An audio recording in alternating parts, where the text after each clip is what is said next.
always told my friends, if I ever write a book, I'm gonna write a book where a guy f***s his dog. Okay, how are we going? Like, point A, point B, this shit. I was talking to an English major. Good friend of mine explained to him kind of like synchronicities or things that help connect things. How would I do that in a book? He was like, don't try to connect it. Things will connect themselves. 3, 2, 1. Hello and welcome to episode 73 of Ruse Radio. We are back again with a very special guest. Special guest, please introduce yourself. My name is Tay Krick. What up, Tay Krick? Well, now, if somebody's just tuning into this, they've never met you before, how would you describe your art to them, what you do? How would you put that? Well, I would say that I like to paint rabbits. I like to paint, I don't know. I don't really know how to put it, honestly. It's just whatever comes with it. It's kind of like, we were sitting here talking about like how life is a freestyle. It's kind of like when it comes to art, I just kind of freestyle it, whatever's on my mind at the moment, or if I want to, I guess, like, have some sort of message behind it, you know? Yeah. Freestyle. Yeah, we were talking about that beforehand, and me and Jackman Raps have had some good stuff on the podcast. I told you about how I heard him say that a long time ago, that like life is a freestyle, and how I kind of like to look at it that way. So you've been freestyling, essentially. That's what you're doing, is freestyling. Yeah. Yeah. I mean, I like to freestyle. Sometimes my art has like more direction and focus on it, and sometimes, I don't know, sometimes I just want to paint some shit, you know, or, you know, like throw some music down. Sometimes I feel like it's very clear when it's a focused, you know when I mean it, I feel like, or I would assume. Yeah. I mean, so how much of what you write then would be you going in with an intent and trying to make this thing that you've crafted it out, you know what it is, and how much of it would be the freestyle aspect where you're just kind of throwing shit at the wall? Because not saying that's bad, most of what I do is throwing shit at the wall. So is that what you're doing, is just throwing shit at the wall and seeing if it sticks? Or are you kind of going in with like, all right, this is what I'm going to write today. This is what I'm going to do. Or this is what I'm going to paint today. I guess it's really like dependent on like where I'm at in life at the moment, or I guess if it's something that's like linked to like deep morals, deep values, then I don't know. Sometimes I'll just be talking shit, man. I don't know. I need to get better at that. That's my problem, is while I say I'm always throwing shit at the wall, I'm also trying to do something too much. Like, someone gave me great advice recently. They said I have to dumb it down, essentially. And they were saying it in a respectful way. But they just said, like, what you're doing is great, and I love what you're doing, but you just need to make it a little bit more simpler for the people. And it's hard to do that. It's hard to do that because I'm always going in with too much intent. I'm like, today it's got to be, I got to think of all the, I can't just talk shit. I can't just write stupid shit, and it drives me nuts. I'd rather would. When I'm freestyling, I can do stupid shit. When I'm actually just rapping and I'm having fun, but it's hard to write a comedy rap down. It's different. So I don't know. I struggle with just letting loose in the songwriting process. Maybe it's because I don't play any instruments or paint or anything like this. I don't do anything abstract beyond writing songs. Maybe that's what it is. Who knows? I mean, what do you do other than... I don't know all of your artistic endeavors. Like, what are all the things you do artistically? Well, I like to write. I like to make music. As in, like, I have a book. You're writing a book? No, I have a book and I'm writing a book. Okay. Tell me more. But the writing process for me right now is kind of, I don't know, it kind of comes and goes. But when it comes in like, it seems like a pretty decent sized wave coming in, and I'm like excited about it. And then it just like, it's a little plateau for a little bit. Yeah. And then it comes back. Well, I heard, remember which writer it was, but I heard an author say, it was a well-credited author, and he was saying how when you start writing a book, you're only excited about it for the first hour or so. I think it was the guy who wrote the War of Art. I can't recall his name off the top of my head. No, the War of Art. So Art of War is Sun Tzu. The War of Art? The War of Art's like a flip on that. Shit. Yeah, it's a great book. And he was on Joe Rogan's podcast a while ago. I think it's Stephen Pressfield. That's his name. And he talks about a lot about resistance and all of that and facing resistance. And so when you're writing, that's a big thing. I mean, that's what he connects it to as an author. And it's like you sit down and you're only excited for the first hour. Of course. Because then once you're writing that book and you've spent that first hour and now, oh shit, I'm actually going to have to write this whole book. It's a long time. Yeah. I've never written a book before, but I have to imagine, like the longest thing I've written is probably a 2-page story, maybe. A book is like, we're talking hundreds regularly. What's your book about? Well, it's about this guy named Kane. And the book starts off with him at this like kind of like secluded cabin. It's really just him and his dog. And throughout the book, you know, like here and there, there's kind of like, here's like voices coming from the trees. No, that's not true. That's actually me. But he gets this feeling like he's being watched from like everything around him, like, you know, like from the trees, just like here and there throughout the book. Like I wanted to like make him feel watched. So it's a fiction book. Yeah. Okay. I thought it was going to be nonfiction. Okay. Right. All right. I like this. This is fun. And I guess you can't go any further because you don't want to spoil the story, right? Do you have the ending planned out? I could. Yeah, you could, but then are they going to go read the book? That's the problem. I'm really not that worried about it, honestly. All right, I want to hear more. If you're willing to spoil the book, I want to hear more. We're spoiling the fucking book, Let's man. go. Let's go. All right. Ruse Radio exclusive. All right. So, in this book I wrote, Kane, he's secluded in this cabin, and he's thinking about ending his life. And he's got this gun, right? And it's against his head. And it's kind of like his dog is out there, like, kind of like, I know something's wrong with Kane, right?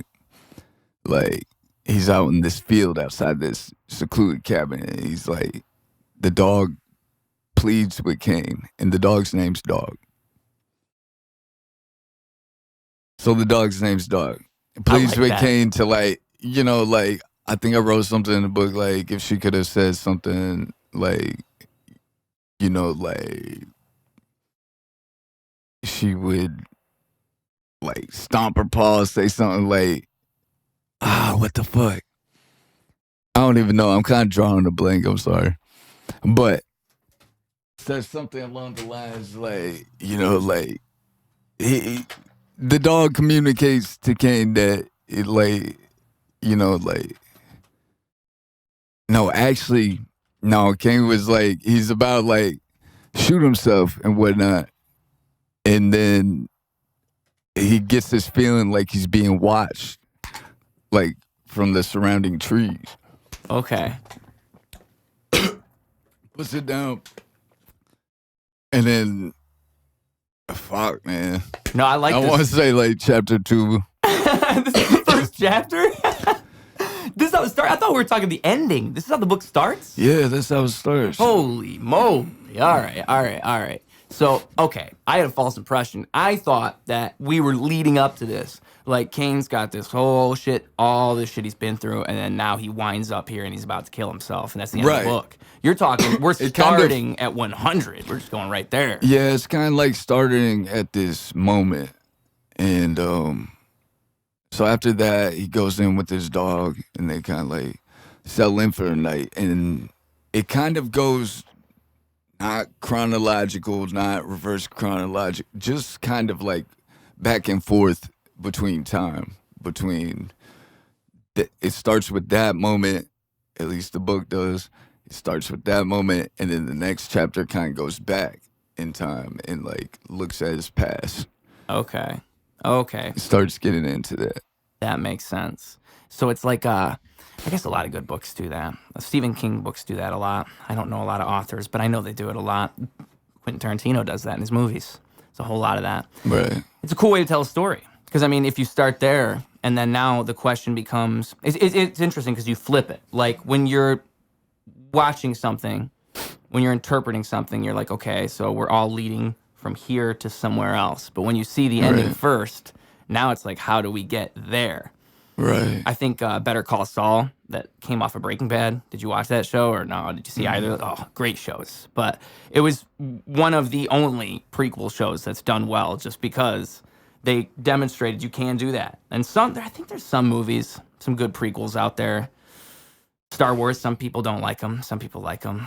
If you're familiar with those. You know any good prequels? Any good prequel movies? Shit. I'm trying to think. Gotta be some. Even good sequels. It's hard to find those. But prequels is even more rare. That's the crazy part. You never really see an amazing prequel. They just don't exist. Oh. No, that was a sequel. But that, I was going to say the new Blade Runner was pretty good. Blade Runner 2049 is pretty dope. I haven't seen it. Dope movie. You know, the same director, he made Dune. This movie called Dune. I want to see that shit so bad. Dune? It came out last year, 2022, if I'm correct. And the part 2 is coming out this year.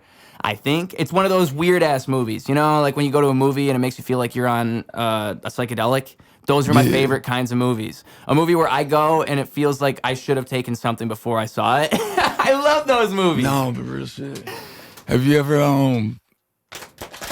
watch a trippy movie while you on some trippy shit?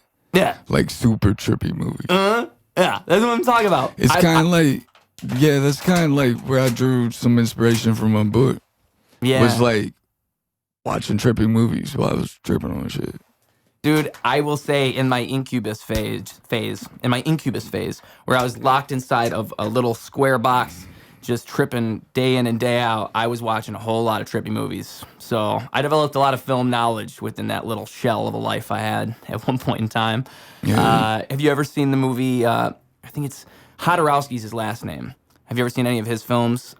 You said Jodorowsky? Jodorowsky, yeah. Oh, what's he doing? He was going to make the original Dune. And there's like a documentary out now about it. Came out, I think, right after the 2010s. But it never actually came out. And he just made super trippy movies. That was his whole thing. I wish I could remember the name of, it's I want to say Beyond the Rainbow, but I know I'm wrong. That's definitely wrong. But his biggest movie, if you just looked up his name, Jodorowsky, Jodoro, Ski. W-S-K-Y. Yes, that name. If you look that up, you'll find him. And you'll find this dang movie that's freaking amazing. And it changed my whole perspective on what movies could be. But he also has some other films I have not seen. I think El Topo is the other one I haven't seen. It's a cowboy movie. And just some of the stuff he does is really, really, really strange. Like, so strange. Like I said, like, whoa, I should be tripping right now. So I will never forget his biggest movie. The Holy Mountain. Boom! I came to it. Shit. It finally clicked in my brain throughout that entire monologue. That movie's the shit. That movie's in my top 5, 100%. I've never seen it. Like, it's revolutionary. But I've heard about it, and I've heard kind of like gone some like, I don't know, man. What the fuck even is that shit? It's kind of like. Isn't it where it like the film kind of like unfolds itself in a way, right? That's a good way to put it. Yeah, I would say that. Because it's not even really a movie. It's something else almost. Like, it expands upon the art form that is movies in a really weird way. Right. So you have to kind of watch it with a different perspective than you would go into any other film. Right. Yeah. Like, it's weird. And there's some segments in there where it's like, they didn't have to be there. Like, it's not like a plot where every single element is necessary and this and that. It's just a really trippy type of film, but done in the best way. Like, it shows you what that can be. There's another movie that's one of my favorite films ever called Synecdoche, New York. And the writer for that film, the writer and director, is one of my favorites ever. Like, he's so good when it comes to having these crazy, expansive plots that are just like mind bending. If you've ever seen Eternal Sunshine of the Spotless Mind with Jim Carrey, Yeah. yeah, that movie was written by him too. And that movie, like the whole concept of that film and forgetting somebody and going to a place and having them put a machine on you and being able to make it so you forgot this girl that you just met, like that came out of that dude's brain. Like he just came up with that in his imagination. And it's a kick-ass movie. And I think it's Charlie something. I'm just not remembering his last name, but great. Charlie Kaufman? Charlie Kaufman. Yeah, fantastic. Like that dude blows my mind. Synecdoche, New York. That's a movie about life, dog. And it's hard to even describe it. Like when you ask me about the Holy Mountain, it's similar to that. When you ask what the movie's about, it's hard to even tell you because it's not like I can tell you, it's oh, these two people fall in love and man, it's fucking nutty. It's just nutty. Yeah. It's just fucking nutty. Dude, it's kind of like, okay, so with that book I wrote, like that shit is just like, man, when I was writing that shit, I think I probably wrote it within a month, and then I edited it within maybe like, I was kind of like going back and forth, not only with like, I don't know, like timelines and the actual story itself, but like in my own life, I was kind of going back and forth between doing the editing, doing the writing. Like I would go through like a writing stage for a minute, and then like later on in the day I might take some breaks, and then like later on like start on editing for that or revising that or both. Okay. So how did you manage your time at that point in time? Were you like segmenting it out, or was it just kind of all happening at once? Like, did you say, all right, today I'm editing, today I'm writing, today I'm... It was kind of like, it just kind of like came as I was feeling it. Like I was kind of like trying to focus on the writing, but it was like, man, it's so hard. Yeah. To like, to stay in that creative spot, right? Right. Just to keep writing. I feel like I could write a fiction book because it's so funny. I just expected you to say you were writing a nonfiction book. I feel like I could probably let my creative thing go and just write a fiction book. It'd be fun. One thing why not? Yeah, why not? One thing I used to do with friends is I would try to get them to do it with me. I would say like, I'm gonna say a sentence and then you're gonna say the next sentence and we're gonna make a whole story based on like what the next person says. You can even do it with words. So like I went to the store and you can just keep going. And right. Like we were talking before about improv, it's even a fun improv exercise to just do shit like that. So you want to do it? Yeah, dude, we could do it right now. All right, so we're doing words or sentences? Well, we're just gonna go off the top. We're just gonna go off the top. So are we doing words or sentences though? Is it one word at a time or one sentence at a time? I'll let you pick. What about one sentence? All right, so we'll each do a sentence. So I guess I'll let you start. You can do the first sentence of the story. You get to pick where we're starting off. I was at the supermarket the other day. There was an old woman approaching me. She approached me very quickly. She looked constipated. I could smell it on her, but I didn't want to be rude by mentioning it. She screamed at me, I made an oopsie. I said to her, I'm glad you took that poopsie because I heard you were constipated. She says, where did you hear that, young fine gentleman? I tried to tell her that I had been recently going to a hearing doctor. Just then, she says, watch this. I can poop from my ears. Oh, fuck, is what I shouted at that. But before I could even finish the sentence, poop was spraying out of her lobes. R.I.P. Winn-Dixie. The end. That was pretty good, man. That was a pretty good story we just put together. What do you think? I feel like it had a whole arc. Like it went somewhere, Point A, woman's approaching us. Point B, constipated. Point C, crazy climax. She poops from her ears. The end. We had a whole story we just told. That came from our collaboration. All right, so I'm going to start a new one. I'm going to go out there, okay? Okay. Andy the gorilla was the first gorilla to ever be in space. He was an honorable gorilla. A space gorilla. His auntie, Sheridan, is his only surviving relative, going to space next month. A part of her is fearful, and another part of her feels confident to pursue such a courageous thing. Period. Sadly, she is worried because it is true that her son, or her nephew monkey, Andrew, I think, blew up inside of a rocket ship when he hit Mars. This is disheartening, she said on an alpha. Elon Musk then said back, "You will be fine." What? The monkey? The monkey says what? All right, so basically, I want to recap for everybody who they might be lost in the story. This is what's happening right now. Elon Musk is talking to the space monkey. He's about to send into space. Space gorilla. The last space gorilla, her nephew, I believe I said was Andrew, he passed away when the rocket ship hit Mars. So the new space monkey, his auntie, who I don't think we gave a name yet, she's about to go to Mars, and Elon Musk is comforting her.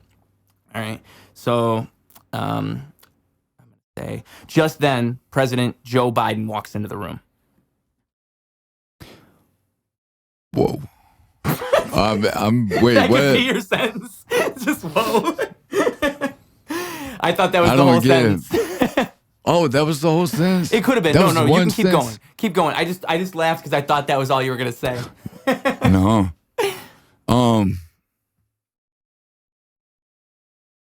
The president had walked into the room. Fuck, you just said that, huh? Yeah. It's a twist. When the president had walked in, fuck. He twisted his ankle at the doorway. He had hit a sandbag that was placed on the floor.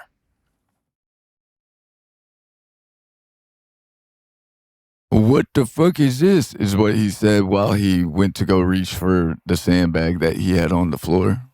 Just then, the space gorilla started to have a very, very great outburst of anger. Said the angry gorilla as he slammed his fist on the floor and started to... Let's go back and revise. Editing time. You know what I mean? I like where the story's going, dude. This is pretty good. No, but... all right, let's keep going. All right. No, how far are we going back? How far back do you want to go? So check it out. With that book, right? Okay, so the main thing in my head getting started with the book, like, okay, how are we going, like, point A, point B, this shit? Because I was like, man, I was on, like, social media talking about it, man, like, I got this idea for this book where this dude fucks his dog at the end. And then people are like, it started off like that, right? But then I was like, fuck, it needs some depth. And then I was like, but fuck, it needs some... I was like, fuck, I'm writing a book where a dude fucks his dog at the end. You know what I mean? Bro, that is a wild... But I was like, I can't just leave it at that. There's got to be something.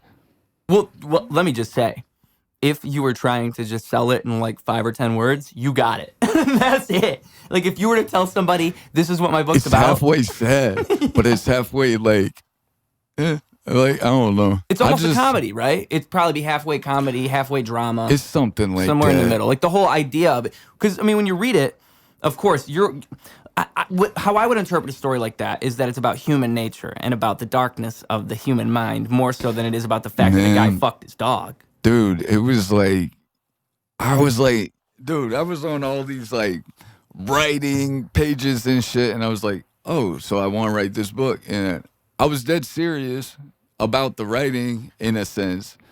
And then there was also like a part of me that was like I was definitely like committed to finishing the book. Like, and I was on there talking about like, so I want to write this book where this dude fucks his dog at the end.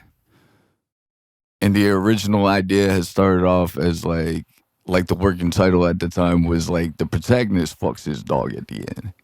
So at the beginning of writing, I was kind of like coming from that point to just like I'm probably going to go to hell for writing this bullshit. Have you ever heard of the story John dies at the end? Yeah. Yeah, that's what that reminds me of. Yeah, that's what it made me think of like after people had pointed it out.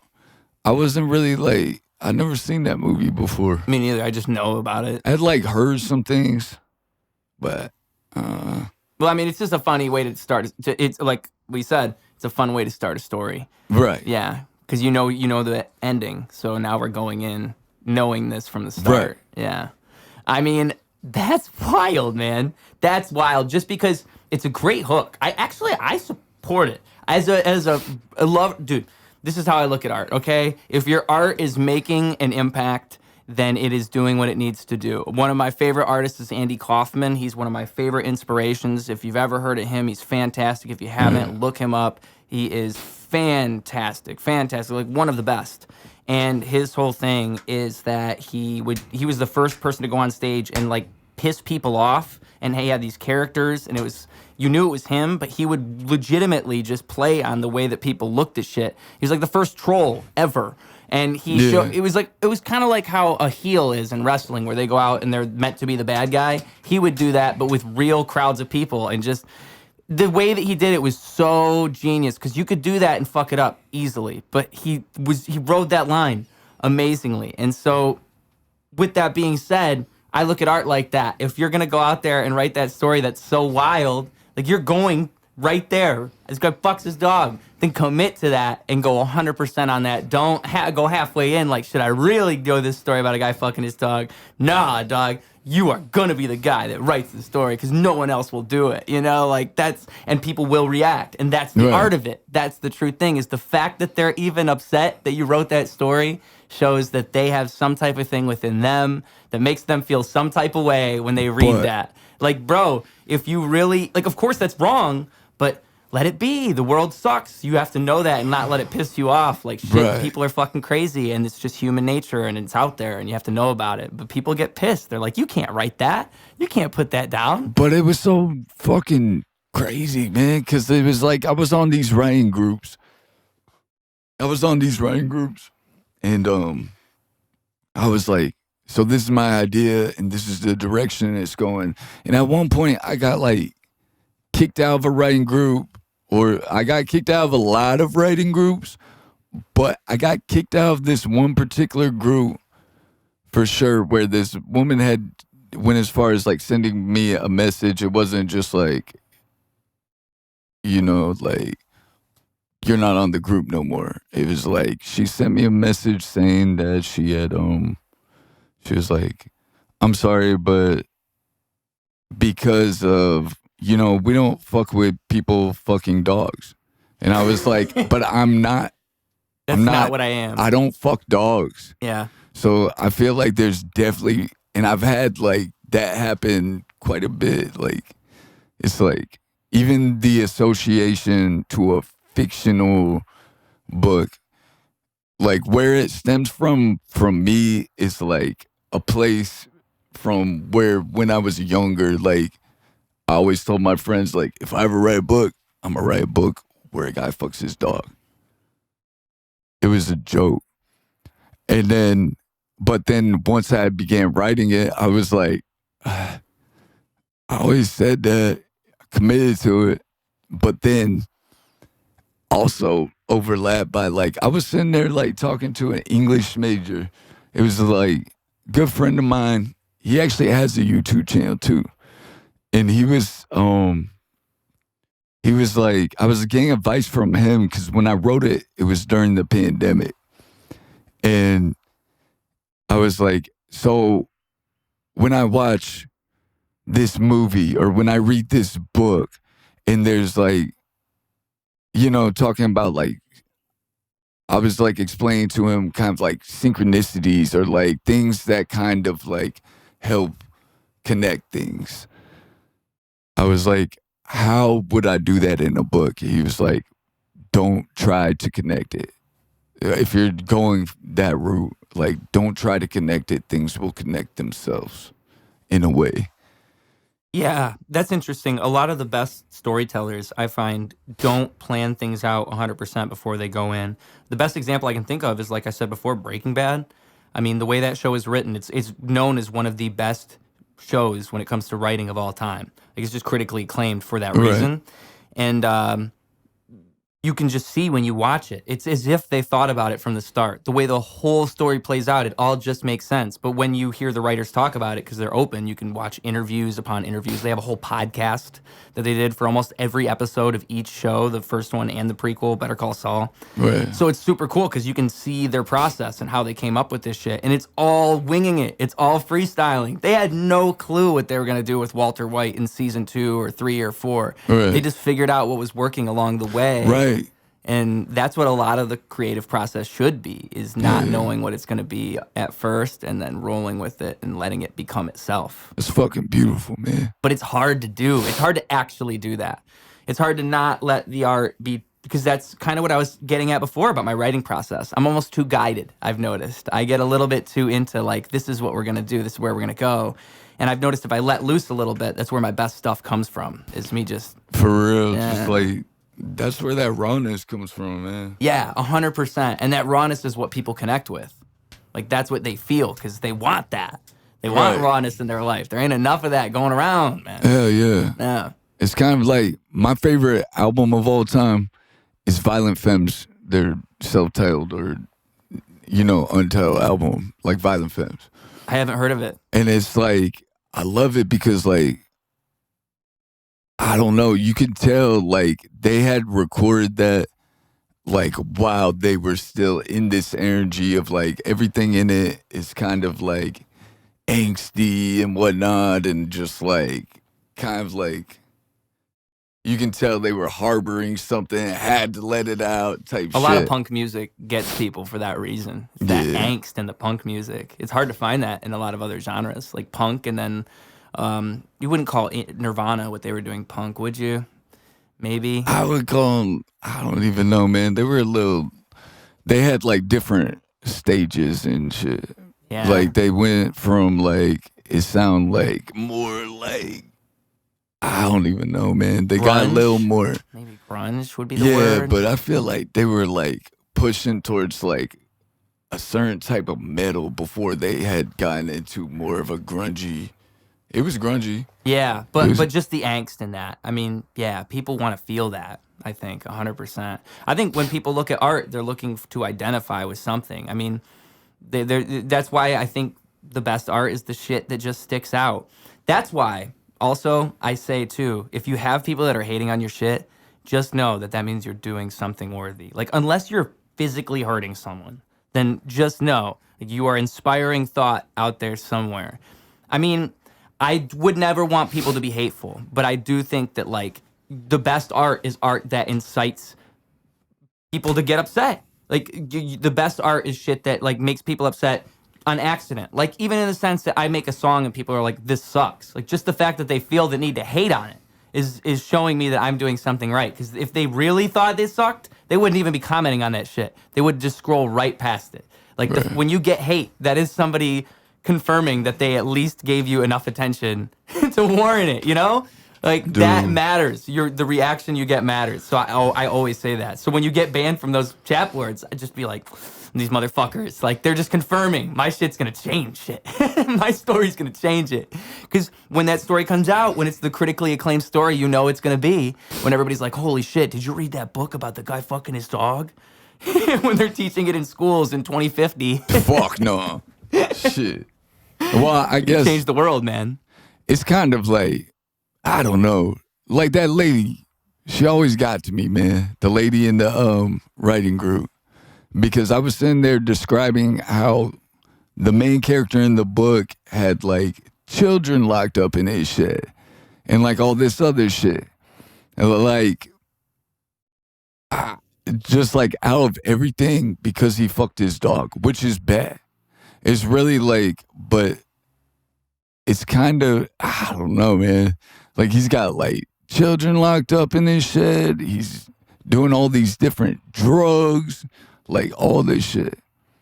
Like out of everything, like the reasoning for, or like I didn't ask for an explanation, but the lady was like, because he fucks his dog at the end.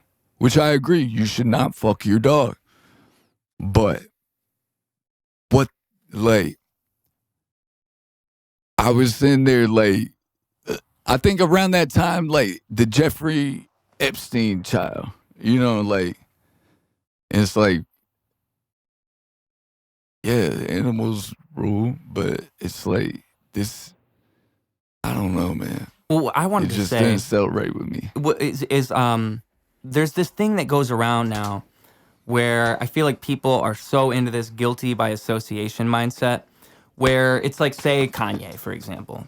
Kanye's dope. His music's always going to be dope. Kanye's always going to be an amazing artist. I don't give a fuck what the motherfucker says. I'm always going to like his songs. You can't tell me otherwise. So if I say I like Kanye's songs in public and then some motherfucker looks at me like I'm a Nazi now because they think Kanye's a Nazi, they're crazy because they're marking me as guilty by associating myself with Kanye's art. Like, that's how I look at it. Like, the fact that people even look at things that way is what's wrong. Like, just because somebody likes something doesn't mean they are that.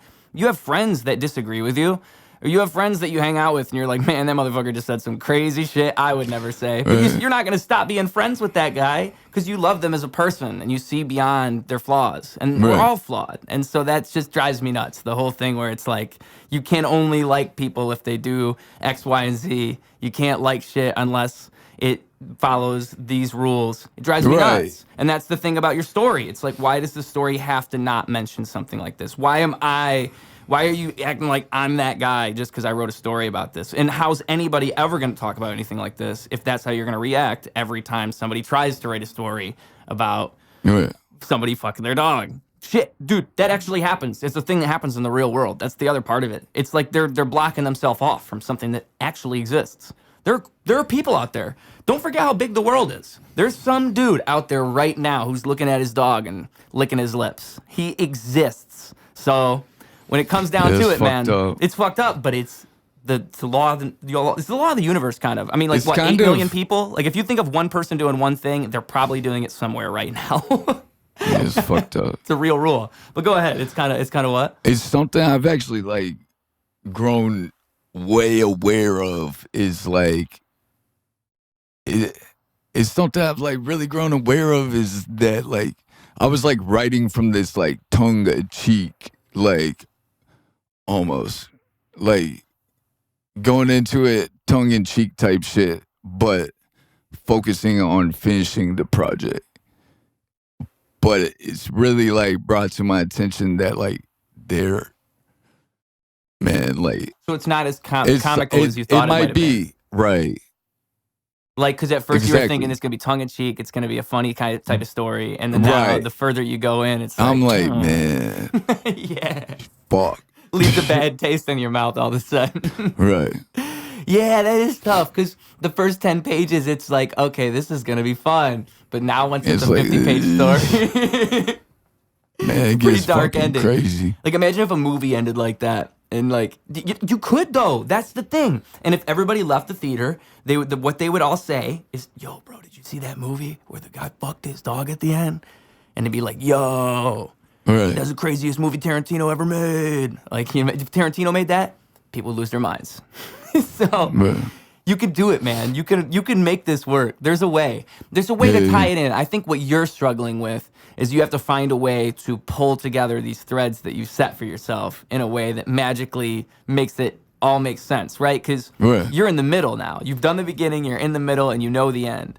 And the middle is actually the end, right? Because you already did the end at the beginning, if I'm correct. Does that make sense? Something like that. It starts with the ending. Well, I wouldn't say that. I thought you said it started with like, him he's gonna shoot himself. Well, it kind of goes on from there. That's just kind of like... Oh, it switches back and forth between two timelines. Right. Okay. And I consider at that point, if you were looking at like a storyboard that was just one straight line, it would be like, and you switched little, like diced it up into little blocks and then switched it around.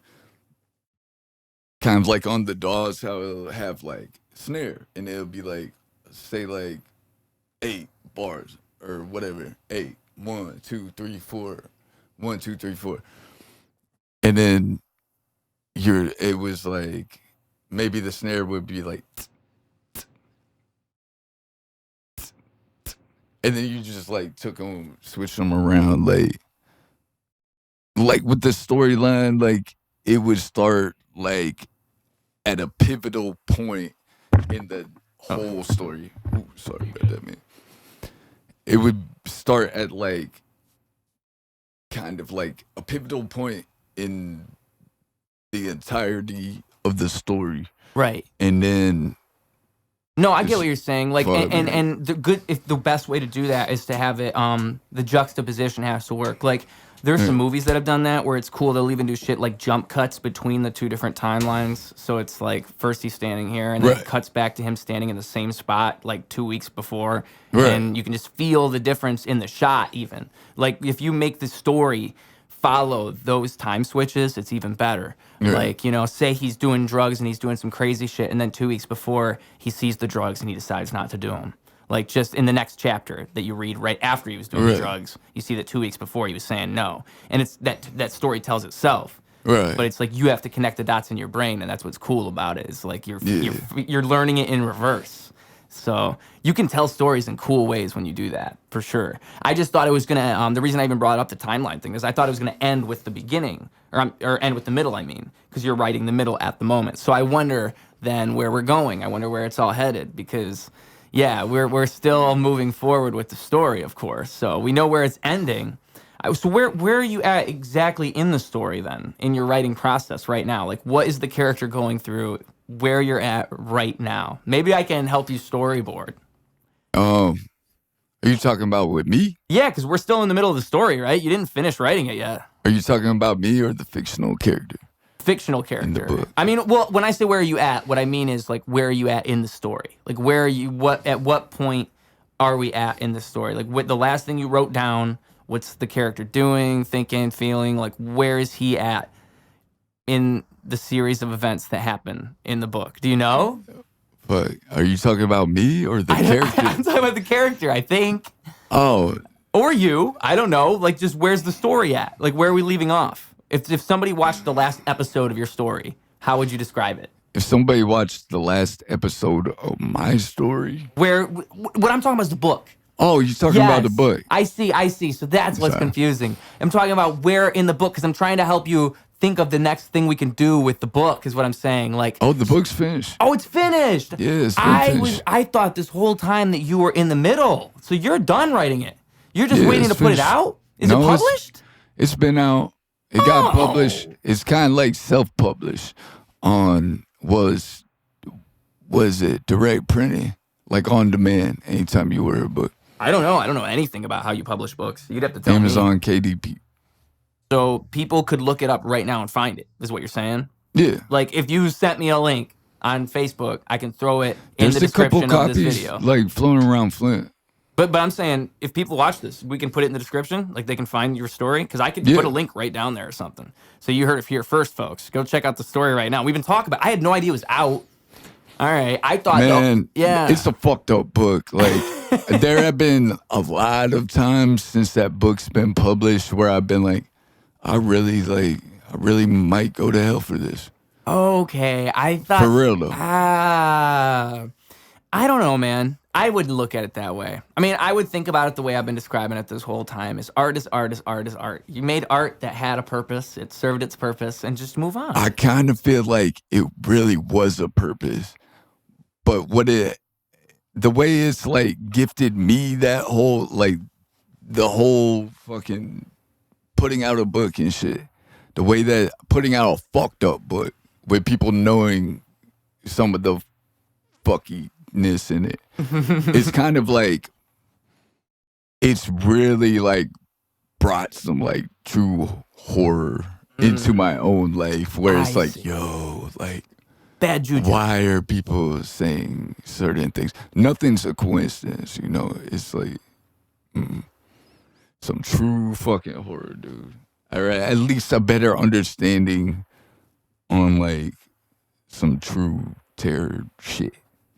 Okay. When you put it that way, It I sounds can- creepy as fuck. I feel like No, I how get you. Seth's thing was like X-Files magical and be like, like, this motherfucker sound like a serial killer. I see what you're saying though, because okay, I mean, I look at life this way. This is why I'm always positive. This is why I have an open mind. How I look at it is an open mind opens minds. What you are is what you attract, right? If we're gonna, maybe karma's not real, but in the sense that the way you act is the way people see you. So if you're acting like that paranoid ass dude that's looking around his shoulder all the time, Yeah, people are people gonna treat you react like it. that dude. They react to that, yeah. So in that sense, when you're that dude that writes that story, yeah, I totally feel you, because then people react that way and it just, the universe confirms itself and you almost don't even want to play that Right. role. It's like, I'm not that guy.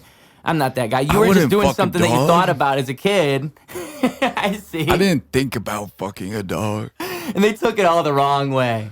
Yeah, that's tough. You know what? I had a great conversation with Jemmy Hazeman on the podcast.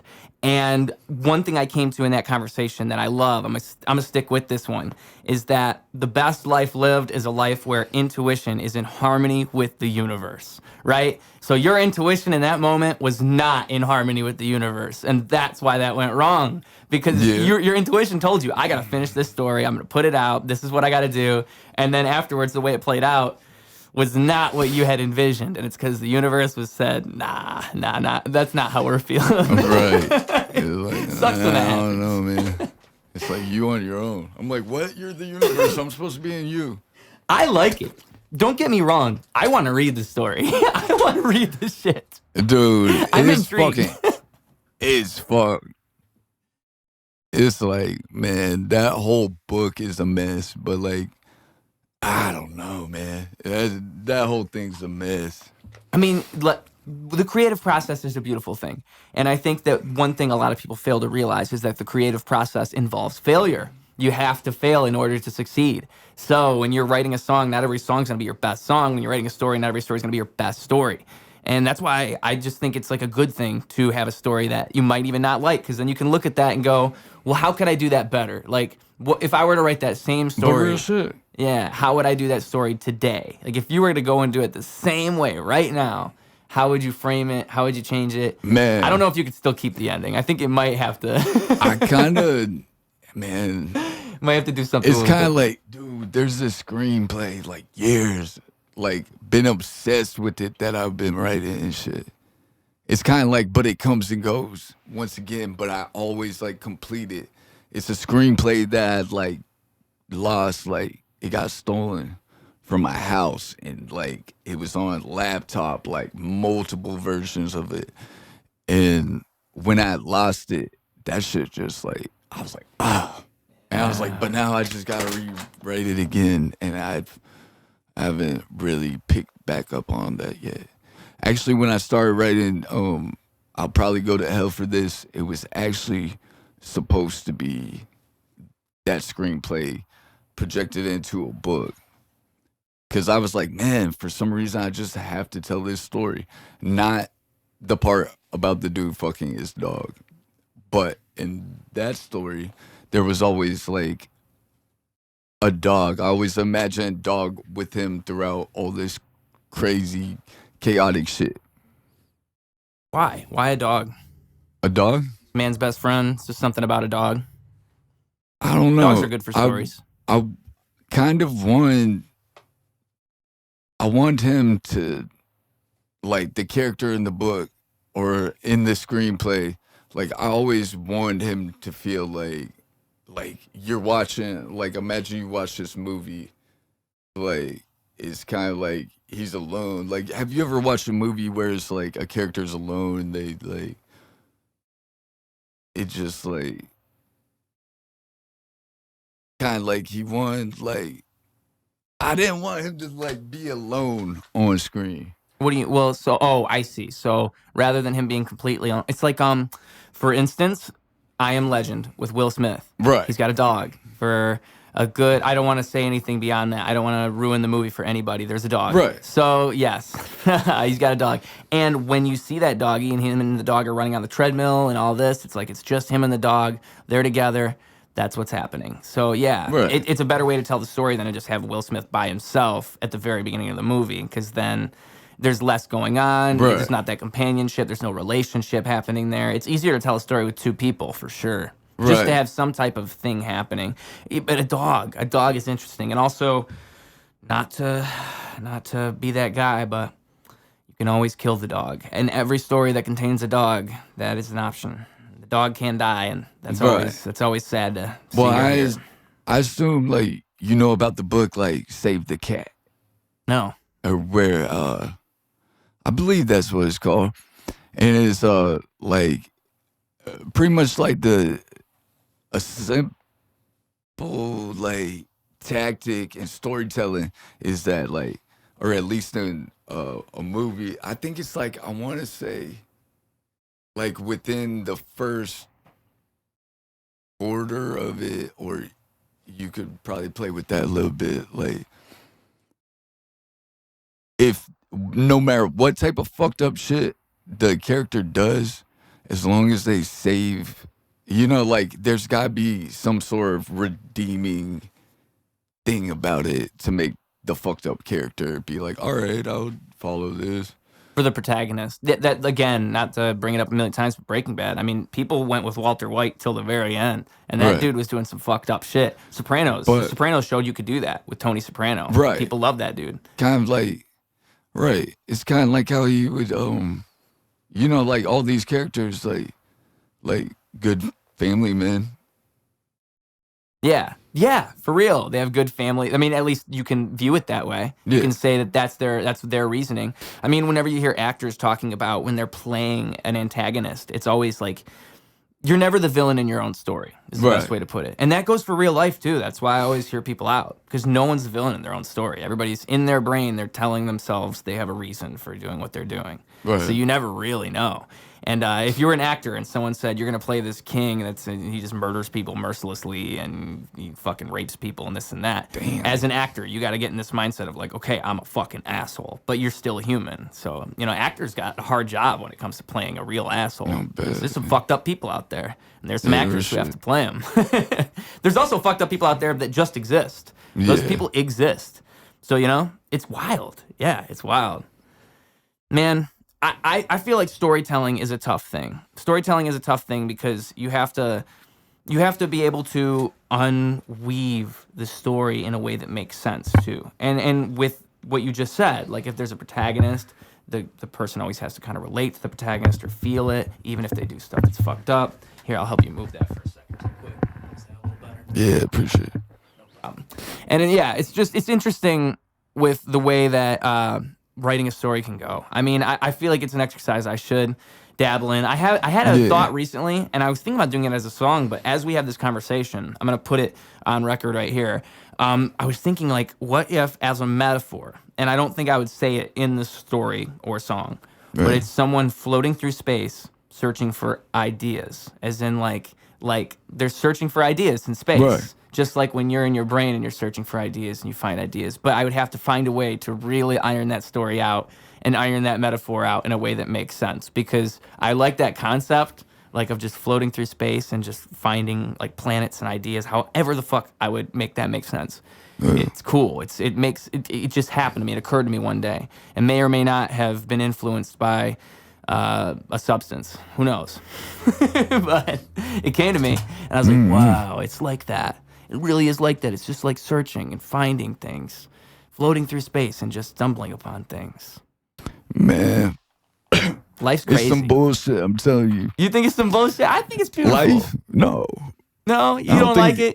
No, I'm saying I don't think life is bullshit. Oh, what's the bullshit? The bullshit is that, like, man, there's just so much fuck shit in the world. Okay. Am I not supposed to be cussing? No. I'm just agreeing with you. I'm on that. I think did we not swear this whole time? If so, that's impressive, because I feel like normally I let off a swear or two by now. Yeah, I've probably been cussing all through it. Probably. I don't even know. It's funny that you asked. That made me think about it.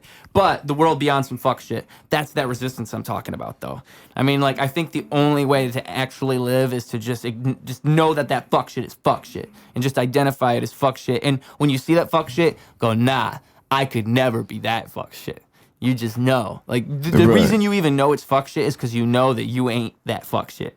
So that's how I like to look at it. Right. Whenever I see some real fuck shit, I just know I don't identify it. I try to stay away from fuck shit if I can. Fuck shit's bad. Fuck shit's bad. And it's all over the place. Like, that's good. That's a good bit. I'm going to save this. This is good. You might see me do this on my stand-up special, because I don't think any comedian's gone on stage and really talked about that fuck shit. That fuck shit is wild, dog. And it is relentless everywhere you go. It's more common in more populated places, because it's weird. It's like the ratio doesn't ratio. Like around here, it's, 1 to every 20 people is on some fuck shit, I would say. But when you're in a city, it's 1 in every 5. It switches up. Yeah, it's crazy, man. Whole lot of fuck shit. So, but as long as you know what to look for, the world's a wild place. I mean, I think my fuck shitometer is all right. Now that I think about it, it's like a 5 out of 10. It's not that good. What would you say yours is, your fuck shitometer? Where would you put it? As in, like, my awareness of the fuck shit? Yes, exactly. Exactly. That is what it measures. Man, my fuck shitometer's been, like, way off for the longest, man. It's fucking... It is fuck shit. Yeah. I'm not saying, like, I don't know, man. It's just, like, it's hard to tell nowadays.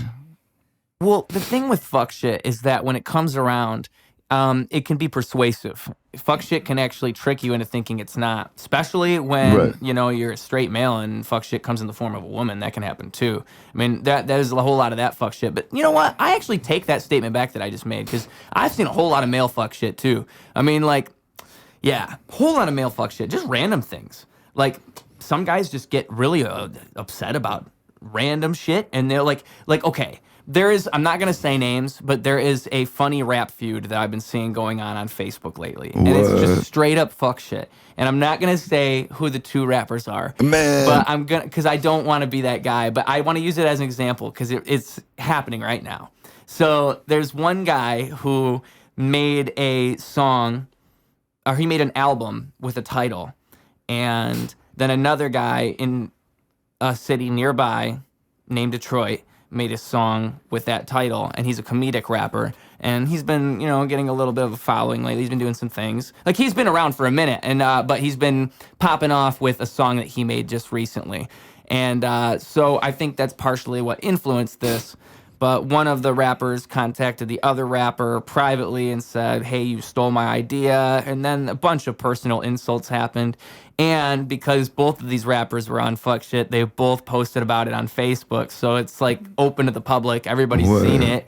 That's the problem with fuck shit on Facebook. It's so easy. You can't. Like, just keep it private, guys. Listen, I've learned the hard way. I feel like I burnt bridges through my fuck shit on Facebook. That's why I don't do it no more. It's just bad. It's not worth it. That's why I don't even use Twitter. Twitter's like almost all fuck shit. I just can't do it. I can't even process it anymore. I just see it and I go, oh yeah, all right, here we go. It's like a roller coaster. But I don't want to be the one. I'm interested in this rap beef now. I wish I could tell you. I'll tell you off camera who they are. I can tell you off camera, but I can't say it on record just because I don't want to call people out. It's just, and when I say fuck shit, what I just mean is there's not even a point in investing your time into that. Like, if some guy does something that's similar to what you do, just be like, and just move on. Don't like get upset and then start posting about it and messaging him and getting mad at him. And then when you're that guy who gets that guy that messages him and is all hating on you, don't start getting upset and posting about that. Be like, these haters and this shit. Like, don't even give him attention, dude. Like,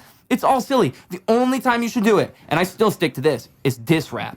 Diss rap we need to keep it alive. And motherfuckers in Flint don't take it serious. There was some diss raps going around not too long ago. And man, I want hero. Oh, I did a diss rap. I was part of one. Because I was trying to keep it up. But I think B. Haley dissed Jeff Sky. B. Haley dissed Jeff Sky. That was what it was. And it was, I think, in 2020, maybe in 2021. And so Jeff Sky wasn't going to respond, and he was just kind of making fun of it on Facebook. And me, as my, like, rapper self, I'm thinking, no, you guys are missing the point. Like, have you seen battle rap? Have you seen how this shit's supposed to go? Yeah, it's like, kind you're supposed of to like, play into it. It's kind of like a rivalry amongst two artists who kind of help them keep, striving for something. Yes, exactly. Like, the fact that they're even dissing each other is just showing that they're hungry in a way. Like, as a rapper, isn't that what you're usually doing, is proving, like, it's almost like a bravado type thing in my brain. I'm not saying this is rap for everyone. I'm just saying that when I think of hip hop, I think of, like, you're writing your own raps, you're proving yourself. Like, it's like when Eminem in 8 Mile goes to the shelter and he blows everybody away with the shit he came up with off the top of his head. That's hip-hop. Like, it's being original and coming up with original-ass shit.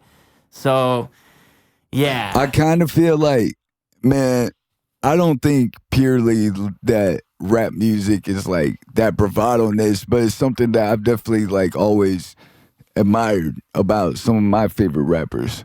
But also, their character. They're, like, the fact they have a character. But, but kind of like I love bravado rap, but I also like conscious rap as well. I also like, for different reasons too, like there's all sorts of like different styles of rap and like this and that. But what I mean is even that a conscious rapper could be their bravado. Like, that's their character too. Like, both of them are them like playing into like what they are. Right. And like, that's what's great about hip hop, is you can be yourself and do your own thing. Like, if you're that guy that is the bravado guy, you're going to go into that 100%. But if you're that conscious guy, you go into that 100%. And hip hop gives you that avenue. Like, it's hard to do that in any other type of music, like country, rock, metal. It's all a little bit more collaborative, a little bit different. Hip hop's kind of based on you and what you're feeling. That's what's so dope about it to me. You know what I'm saying? So when people diss each other, it's like, play into that. Like, tell them why you're so dope, and then say why this motherfucker's so whack. And kind of like, it allows you like an opportunity to like kind of be like if somebody's being in opposition towards you and they're like, I oppose that, and you're like, well, rebuttal, fuck that, and here's why. And that's fun for the people listening. They have fun with that. So what I did was I dissed B. Haley back with a song I called Bonkers, based on Yonkers by Tyler, the Creator, and I did it like in a black and white video. So I tried to have like a whole style to it, and I dissed him back. I played into it. And I basically dissed him on Jeff Sky's behalf, was the whole idea behind the rap. I think I said, Bueller, B. Haley's missing class. I can't even remember. I wish I had the lyrics in front of me. There's some good bars in there. I know I said he stole his name from B. Rabbit. There's a couple things in there that they're genuinely good disses, you know? Like, I was like, it was a good diss rap. It's a whole 3-minute song. So, yeah, I played into it. I did the whole thing. He dissed me back, and it was I think he said R is for something. Like, it was making fun of my name, Ruse. It was good. Like, he did and then I dissed him back. There was a whole feud that happened here. If you guys want to find out about this, it's all on YouTube. It's all on record. I know I put B is for... I did one that was B is for something. That was because he dissed me, and then I dissed him again, and I put B is for something because B is the name of B. Haley. Like, B is for... Maybe bitch would have been good, but probably not user-friendly. B is for bitch would have been funny. A bitch Haley. But Um, that's what's fun it about could be this rap. You got one? bitch, bastard, Bastard. B is for bastard. That's good. baby, B is for baby. as in like I don't know. Baby. Baby actually is pretty good too, because baby I Haley. mean, as far as like calling someone like an infant, like you are like, you know what I mean? Yeah. I'm gonna find it right now because it's gonna take me 2 seconds for it. B is for boring. That's what I went Boring. with. Boring Haley. But that's probably because I rapped about him being boring in it. Yeah. Yeah, there's a whole feud here. Yes, that was what happened. It's great. It's great. And I think that nobody's doing that.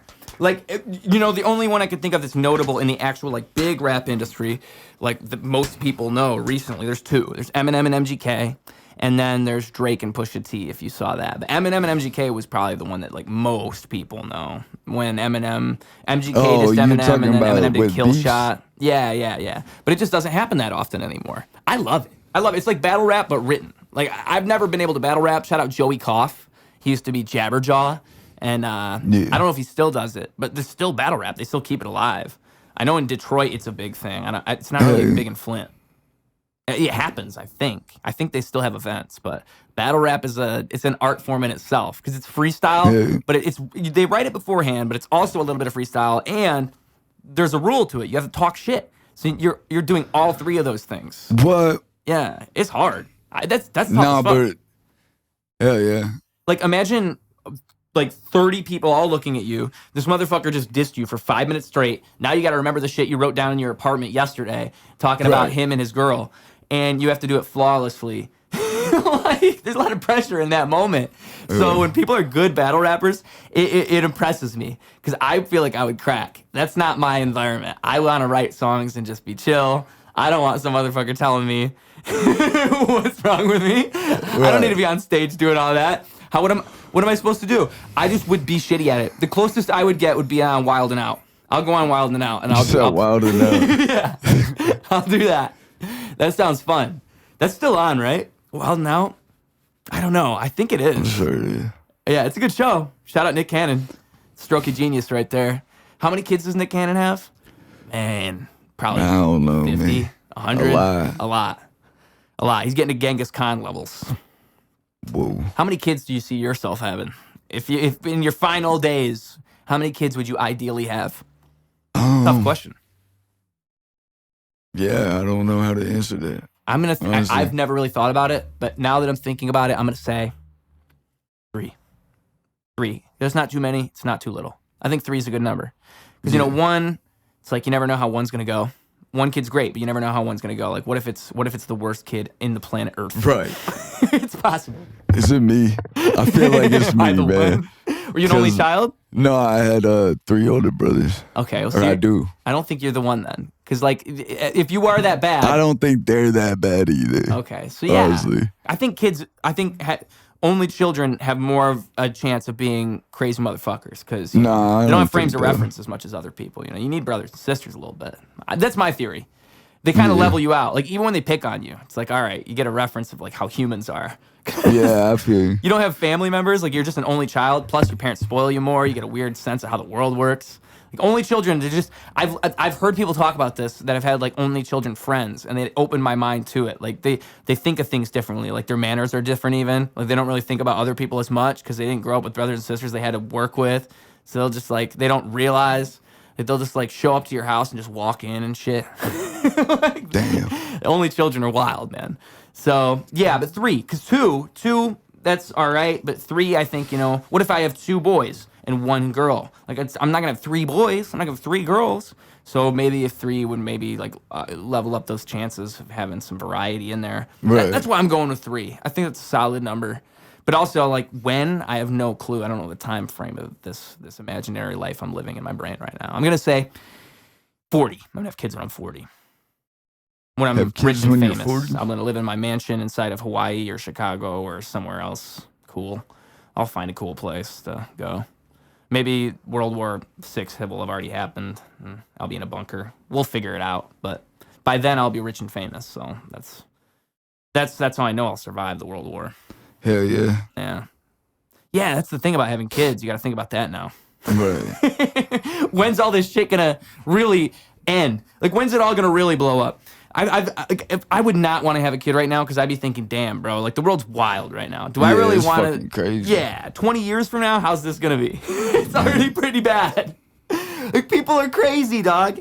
And AI is something we bring up a lot here in this room because AI freaks me the fuck out. I don't know how much you're into that. That shit freaked me the fuck out. Like, what do you know about AI? Like, what's your perspective on it? I don't know, man. Where do I start? I have realized something about I don't know, man. I don't know shit about fuck, honestly. Like, nowhere and no way at all. So what is your general understanding of like, how it works? Like, if you were to describe how you think AI works, what would you say? Artificial intelligence? Yeah. Maybe like, fuck, I don't know, man. You don't know? My best description would be it's just taking a bunch of shit it's found online or like shit it's been fed, and it's just because it's gotten more and more advanced together. It's processed it together better than it ever could before, and that's why people are talking about it more. Like there was AI image generators that became a big thing recently, and that was the next step above.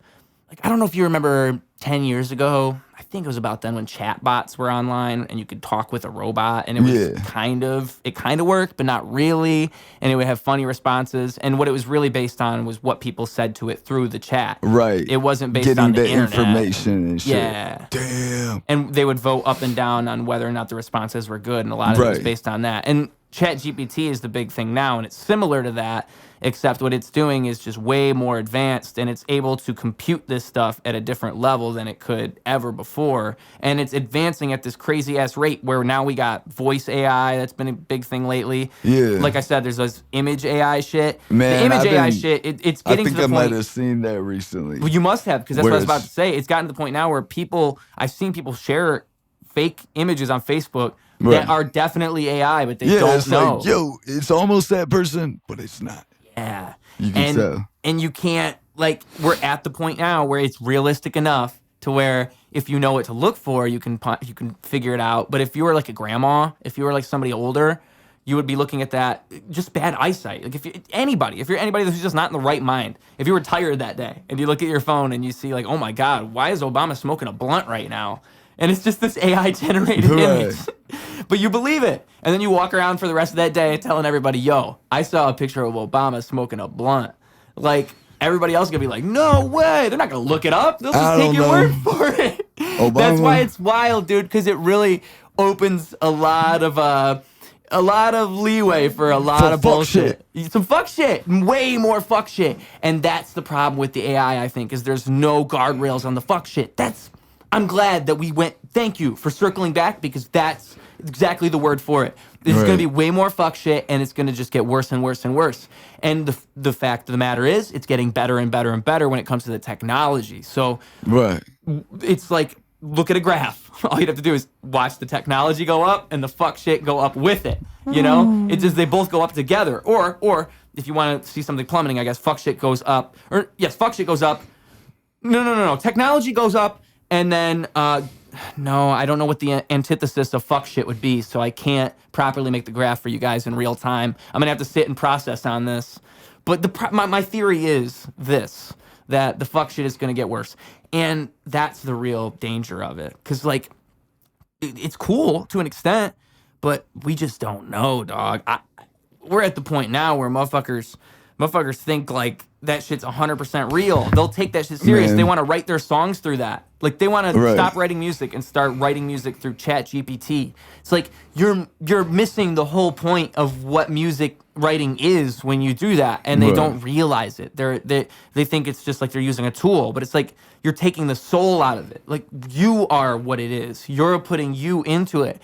And when you put this thing in between, this tool that is just pulling all this information from some cloud, it's no longer representing the human soul anymore. And that to me is the ultimate thing I can say on it. It's like, you're losing the soul. Man. And how do you not see that? We gotta. Oh, man. Oh, we need to practice. I feel the soul getting back into me, though, man. I feel it. That's what I try to do with this podcast. We need to fucking fuck yes. I try to put the soul back into the people. That's all we can do. We can lead by example, right, man? We just got to go out there and say, you motherfuckers are crazy. Cut this shit out. Hang out with each other in real life. Make a real painting. Paint something for real. Write a real song. Like, ChatGPT is cool for, I think, Googling things. But the thing is, it's like the curiosity kills the cat. People just have too much at their disposal. And they're like, oh, well, I don't need to do this anymore. It's like self-driving cars. That's going to fuck people up. That's my theory on that. It's the same thing. Self-driving cars. When people don't drive for 20 years, they're not going to be driving very well when they start driving again. Because, like, say again? I said they already exist. Yeah, no, but what I'm saying is, because we haven't seen long-term yet. Once we have a good 10 to 20 years of people driving self-driving cars, you're going to, like, it's like if you don't ride a bike for 30 years and then all of a sudden you ride a bike again. Like, yeah, you can still ride the bike, but you're not as efficient as you once were. Right. Or a better example would be flying a plane, I suppose, because there's more stuff, there's more things you have to worry about. So if you were to stop driving your car for 20 years, it's going to fuck you up a little bit. Right. And the best way I could describe that, too, is, like, think about how you use a GPS and you section that part of your brain off. Like, I know for me, I fucking suck at navigating because I let Google do it for me. So I, like, force myself to just look at the directions and then put it away because I will stare at that fucking thing every turn I need to take. Like, but I don't have to do that. It's some fuck shit. And so I really think self-driving cars in the next 20, 30 years, and AI, same deal. It's like, we can't lose the soul in this shit. Just drive. Agency. That's another word I like to think about is agency. Never give up your fucking agency, dog. Like, your ability to do shit yourself. That's one of the best things a human could ever have. Yeah. We have agency. That's fucking beautiful.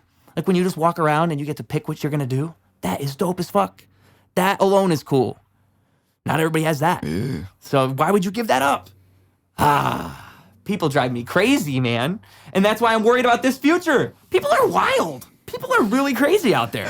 They're crazy. It makes me think I'm really smart. I'm like, wow, am I the only one? Is this the Truman Show right now? But like, maybe that's my main character syndrome. Maybe that's what it is. Maybe I just think you're not crazy. You seem like a pretty reasonable guy. Yeah, I'm definitely not crazy. Your book doesn't seem crazy at all. I don't know, man. I consider myself like, I don't know. I feel pretty self-analytical, and I feel like I try to watch out for myself. Like, kind of like, I don't know. I go through like a process of eliminations with things. The way like, sometimes I think like, okay, is this person has me fucked up, or do I have this person fucked up? Or I try to see it from like outside myself. Well, is your intuition synchronized with the universe? It's hard to see that because sometimes you get so much in your own head that you can't tell you're out of sync. Like some of my best days, I just feel like the best way to describe it is I was just in sync with whatever was happening at that point in time. Like, it just felt right. It's like when you hit a bunch of green lights. It just feels perfect. And it's hard to describe those days. Right. So, yeah, man, you have to do that. I think the best people do that, too. It means it's the only way you can get better at things. You have to be self-analytical. You have to have the humility to be able to identify when you do shit wrong, too. That's the other part of it. Right. Is like, if you're too analytical, but you don't have that sense of, like, changing it, then you're just going to fuck yourself 24/7. Yeah. You're never, ever, it's like a circle that you're just walking in your head. Man, I was just thinking about something I have fucked up today. What's that? I mean, are you willing to reveal it? Let me come back to that. I Let can me tell you what like, I've been getting fucked up. It ties in with the whole theme of the podcast. Okay. The Chicago thing, man. That's why I keep pushing it closer. Because every single time I go to that city, I realize, dude, my life is passing me by. My life is fucking passing me by, and I'm not here where I want to be. Right. And I know every time I go here, I feel this in my heart. Like, whoa, this is so different than what I'm used to. Like, and not in a way where it's like I like to visit this, but like I identify with this type of thing. This makes way more sense to me than being in Flint, Michigan. It just fucking makes more sense. And it's so hard to describe. It's just like a feeling I feel in my soul. Like, people are nicer to me there, like just random shit. Like when I was recently in Chicago, days before we did this podcast, I was visiting again because I'm going there soon. And just the fact that I'm wearing this shirt that I like to wear, it's I've worn them on the podcast. They're made by Uzi, Uzzi. They're like these button-up shirts. I got them in Tybee Island, so it's probably a southern thing, but they're beach button-up shirts. And like, what's so nice about them is like they're super duper soft, so you can wear them outside on a hot day. Yeah. But I love me a button up shirt, dog, and they're stylish. They look dope as fuck. So, anyways, I'm wearing my Uzi shirt the other day. Somebody rides by on a motorcycle. They're like, "I like your shirt." Rarely, whatever. That would never happen here in Flint. And then the other thing that happened is when I was sitting at a Mexican restaurant, this girl walks in and she says, "Oh my God, I love your shirt." And then she says, "Can I touch it?" And she touches it. And then she asks me more about it. And she asked me where I got it. And then I said it was the beach shirt, like I just said. And she says, "No, it's a yacht shirt." And now I'm going to call it that. A yacht it's a fucking shirt? yacht shirt. Those are yacht shirts. And that, I would have never even had someone give me that if I was here in Flint, Michigan. One thing I've noticed in the city too is those motherfuckers always want to tell you stories, dog. Like random people. You walk inside of a restaurant and you just like start up a conversation and they will tell you what they did last year for the summer. Like everybody there. It's a weird thing that nobody does around here. And it makes me feel great because that's the shit I do, dog. I'm the same way as those motherfuckers. So I get it. And all of this being said, it just drives it in for me. Like, I gotta get the fuck out of here. I gotta follow whatever it is my soul is telling me rather than making up excuses every time I come home. Because every time I come home, what I do is I sit here in my room and I go, well, I gotta do this, this, and this before I actually go. I gotta figure these things out. I can't just leave right now. Yes, I actually can. I could leave right now, but I don't. And so that is, for me, that's the thing that really gets me right now. That's my intuition, me realizing it's out of sync, that I'm fucking shit up. Because all I have to do is just follow that. I have to do what my heart is telling me because I know the universe is right. I know it's saying it. It's saying that I need to do that. So I will do that. But I can't keep saying I will do that and then not doing it because then I'll be like 35 and I'll be like, man, I was going to go to Chicago 10 years ago. Right. I never did. I've been saying it for like 2 years now. It's already been 2. Get the fuck out of here, dog. I'm gonna do it. I'm gonna do it. I'm really gonna do it. I'm not just telling you this now. You guys, if you're seeing this episode like 5 months from now, I'm already there. I'm saying, I've set it in stone. I've made it part of the brand. You know, I've laid it down on the internet. But anyway, with all that being said, what's your thing? Are you feeling like you can reveal your thing? Whatever it is. What my thing is? Yeah, because that was my thing. That's what I've been thinking about, man. That's me. That's what I think I've been fucking up. I thought you had a thing. If you don't, that's cool. Man. I just like mine. I had to release that. I know it's bad. It's bad. I got to get it out. It's bad. I got to let the universe know. Don't do that shit. I want people to hear that and be like, I'm not going to fucking follow your dreams, people. I'm telling you. So anyways, don't mean to interrupt. I don't know, man. I feel like probably my thing is just experiencing many things. Like there's so much shit in the world that's fun to do. Like traveling? Traveling? Yeah, I think traveling's fun. Art's fun. Music is fun. Just creating in general. So you even just mean like a bucket list type of stuff. Like just all these things that I have never done before. Like, should I do all these things before I die type of deal? I don't see it like that. I see it just more of like, there's like multiple subjects that interest me. Like, go ahead. It's kind of like I just want to like, I'm not sure, man. It's kind of like, I like doing a lot of shit. No, I feel that, man. I mean, that's the same. That's kind of the reason I want to go is because when I go there, there's so much more to experience. Like, I feel like I'm missing out on a lot of fundamental, like the last few days when I was there by myself, it's the first time I ever went by myself and I really got to experience that. I walked the whole time. I probably walked 30 goddamn miles. I'm not even exaggerating. Like, I thought I was going to buy the bus pass. I bought it the last day just to ride back to the bus or to the train station on time because I took the train in. And I didn't plan on that before I got there, but I wanted to experience what the city was like just walking around. And it was a whole different perspective. And it made me think like there was just so much different shit I got to see. Like I was walking on the rocks on one of the beaches. Like I was just walking by, getting back onto the street because I went all the way up north and then I was just gonna walk along the beach back.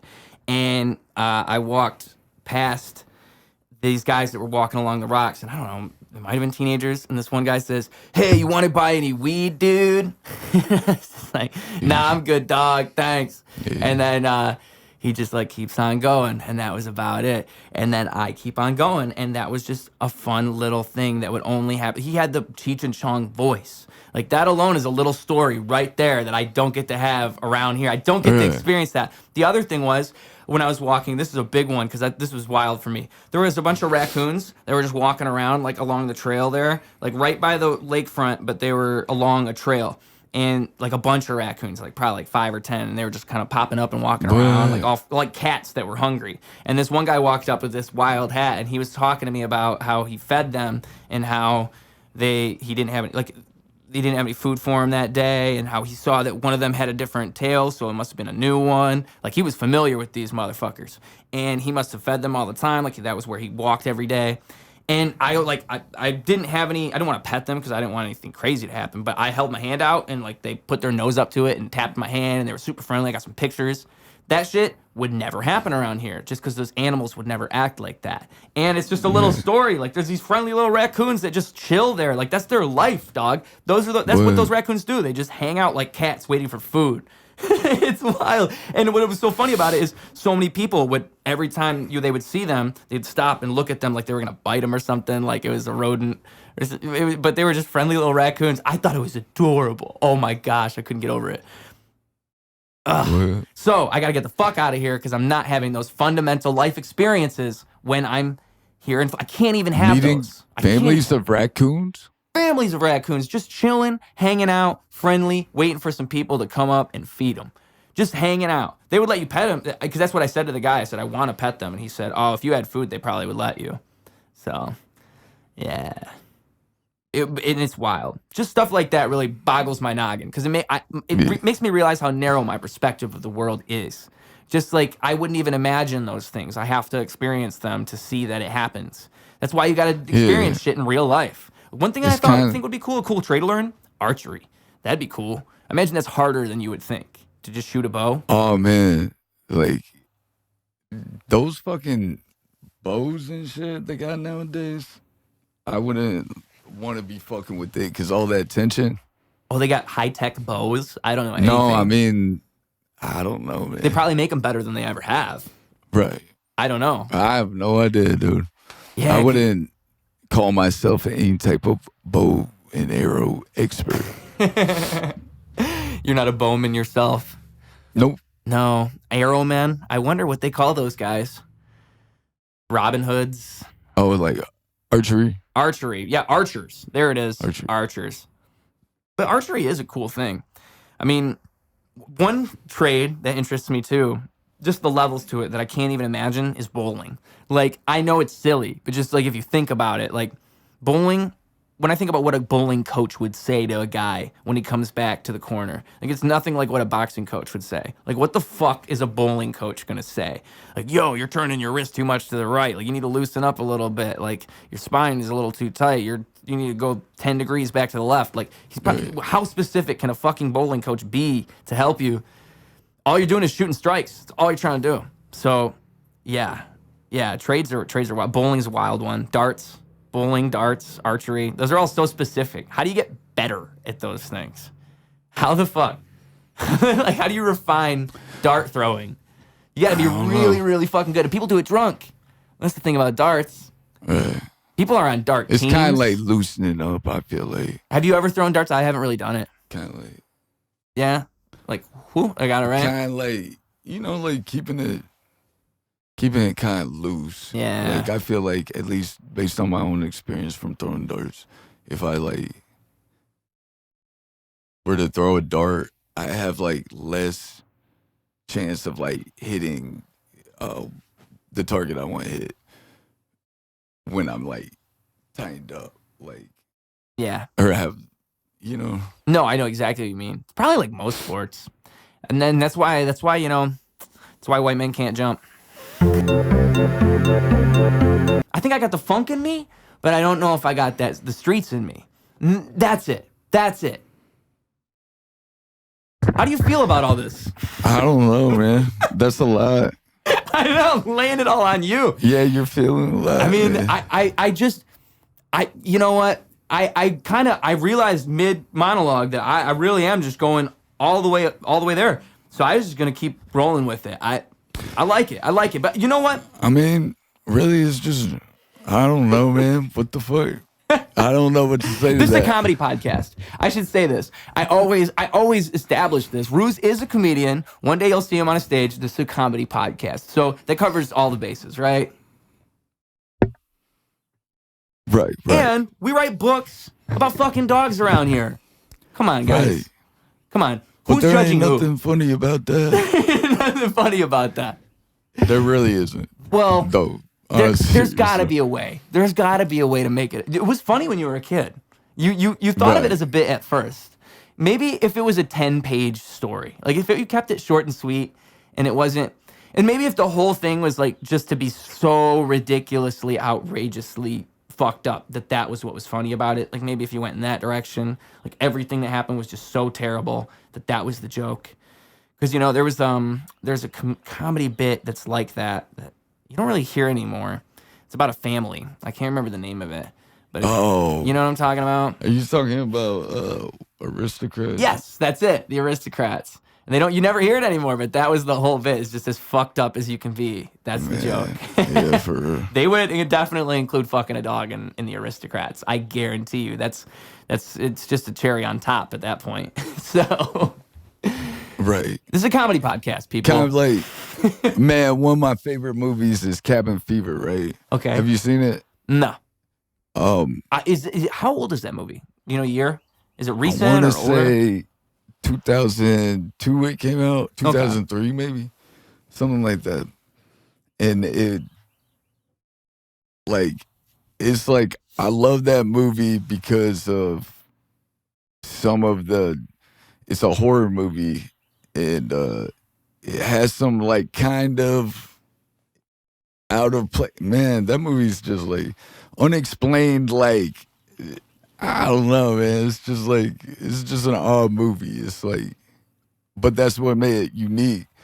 And it's like, I remember when I was a kid, I used to love the fuck out of that movie. And like anytime I got my hands on that DVD, like it was kind of like, I don't know. I just love movies like that. I liked watching fucked up shit when I was a kid. So, but I would watch like the what you call it, like a director commentary or like with Eli Roth talking over it.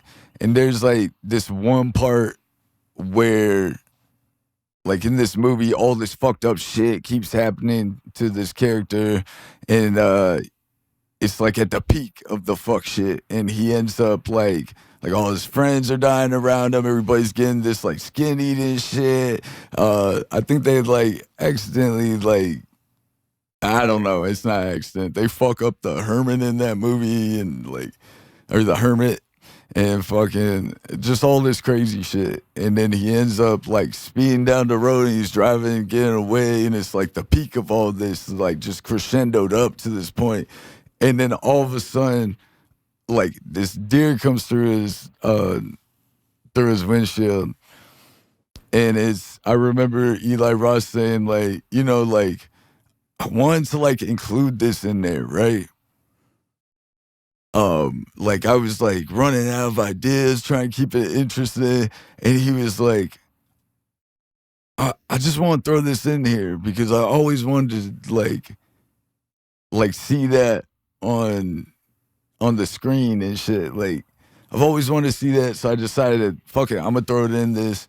Like, and if people like walk out of the theater at that point, then fuck them. Yeah. Yeah. I mean, that's what you got to do if you're somebody with a vision too. That's kind of the whole, that's the best thing you can do. I mean, if you're a director, is fully achieve that no matter who it's going to mess with. That's how you know you have a director's brain. I think Directors it's a have to do that better than anybody. Yeah. I mean, if you want your films to have like your tone, it'd be tough to be a director of a movie.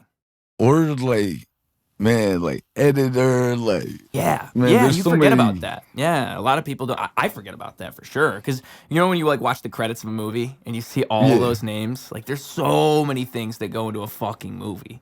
Like you said, editor, but that's just one. There's people who just do the hair of those motherfuckers on a lot of movies that you go see in the theaters, like just hair specialists. That's one thing. Colorists. Right. The paper I wrote in high school for, what do you call those? Senior research papers? I think that's what they're called. But the topic I chose was color theory in film, and it's wild. Right. Just the amount of psychology that goes into how your brain interprets colors and the way that plays into movies. Like, think about how The Matrix is dark green. It's like, it looks dead. It looks separate from real life. It looks like it's on a computer. Like, there's so many things that go into like what green represents in your brain. Right. Or like orange is usually like a caution thing, and blue is a cool color. Blue is always associated with like beaches, sky. I know like orange is like associated with like I don't know. I would say kind of like virgin. Oh, I haven't heard that. Virgin? Yeah, like kind of like, you know what I mean? No, I'd have to Google it. I haven't heard that one. I mean, there's probably a reason for it. I just wouldn't know. I wouldn't know what it is. Right. There used to I know I keep saying maybe it's my because fault. it's like skin, like orange, like skin, orange, like what's orange that would be virgin? The only thing that would make sense to me, or like a fruit, like an orange fruit. Like, I think of like maybe like Velma from Scooby Doo. Why? Yeah, I don't know. And also like, because her shirt. Yeah, and like kind of like, I guess as a kid, I feel like, I don't know, if you had to like look at it and be like, who's most likely to be a virgin? Either Shaggy or Velma, I feel like. But as I've grown older, man, looks are deceiving. Yeah. That's true. That's true. Appearance is a lie, man. But that is also on in the nature. other hand, because think about it, when you see a beautiful like fucking poisonous butterfly or beautiful poisonous bug, like a lot of the most beautiful things like in nature can kill you. Yeah. You know, a beautiful bird that's gonna destroy you or some shit. Like there's a whole lot of that. So there's that too. Like, it's deceiving, but you can also find that within nature, the deception. Like those little fucking snakes that blend into the grass and shit like that. Yeah. It's designed to fucking just blend right in. It's designed to deceive you. Right. You don't realize it. Man, lately I've been like doing a little gardening work and fucking, man, I swear these animals be creeping up on me and shit. Oh, it's hot out now. So they're everywhere. Like, you forget how many. It's funny because every year it happens to all of us. We just forget the bugs and all the worst parts about the heat. And then it just comes right back. It's a nightmare. They're everywhere. Just these ants, even. Like, where the fuck these motherfuckers come from, dog? They're everywhere. Ants. They're just everywhere. So, yeah, bugs. Gardening, too, because that's where they thrive. Yeah, you got bees? Is it a bee situation, or is it just kind of... A bee situation? Man, I think it's something like... some sort of like possibly a mammal that would like track, like almost like I was gonna say grasshopper, groundhog, a grasshopper. Man, it could be that. No, I would think it's more of like, I don't know, man. I get a lot of groundhogs. Maybe like raccoons, or like I even at one point, I forget where I was at, but I felt like there might have been a bear around. Here? Yeah. No shit. Bear. Yeah. Is that possible? I'm trying to think if it's possible. I don't know, man. Anything's possible. So, for real. I don't want to discount it. Where at? Do you remember where? I don't. Bear sighting in Flint, Michigan. Yeah, it was somewhere around Genesee County. Interesting.